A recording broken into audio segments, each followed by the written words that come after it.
আমার অনেক টাকার জিনিস গেছে, আমার খুব কষ্ট হইতেছে, আমি তো কষ্ট করে ওটা করছি।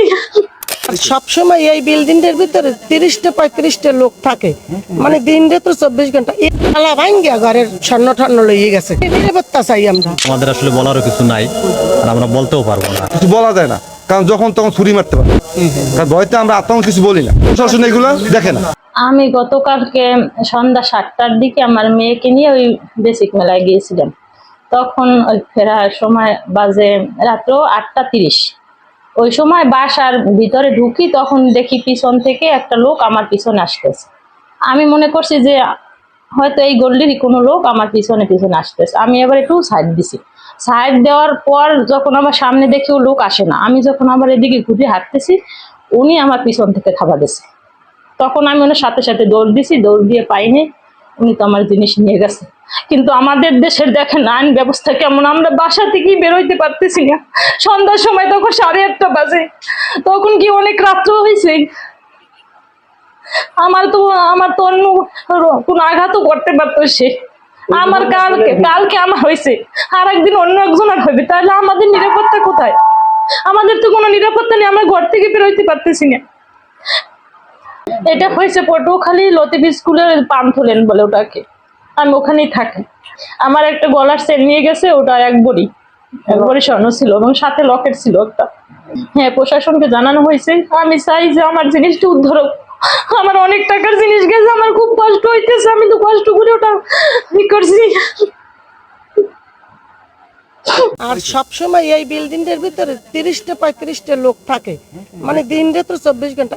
এই যে বিল্ডিংটার আমার রান্নাঘর একদম একটা পাশাপাশি, আমার একটা মেয়ে থাকে, মানে হ্যাঁ বের হয়ে আমার রান্নাঘরে যাইতে পারে, যে কোনো মুহূর্তে ঢুকতে পারে।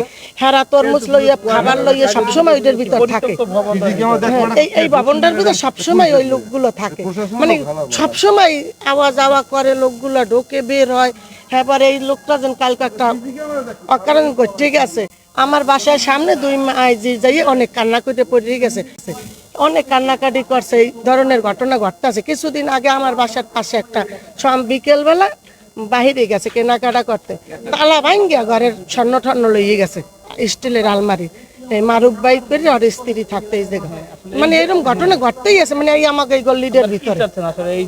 এটার একটা সমাধান চাইতেছি, মানে নিরাপত্তা থাকতে চাইতেছি, নিরাপত্তা চাই আমরা যে নিরাপত্তা ছেলে পানলেই থাকতে পারি। মেয়ে ছেলে নামে প্রাইভেটে যায়, স্কুলে যায়, এটা কোন ধরনেরই, কারণ সবাই একটা আতঙ্কের ভিতর আছি আমরা, বুঝছেন। গতকালকে যে ঘটনাটা ঘটছিল, উনি আমার স্ত্রী, ওই যে মেলা থেকে আসার পর 8:30টার সময় আমি লেকে হাঁটতেছিলাম, তখন ঘটনাটা আসলে অনাকাঙ্ক্ষিত। আর এই একটা যে পরিত্যক্ত জায়গা, এই জায়গাটায় ম্যাক্সিমাম সময় অনেক অপরিচিত লোক আসে। আসলে আমরা তো ভাড়াটি, আমাদের আসলে বলারও কিছু নাই, আর আমরা বলতেও পারবো না এই এতটুকু আর কি বলার আছে।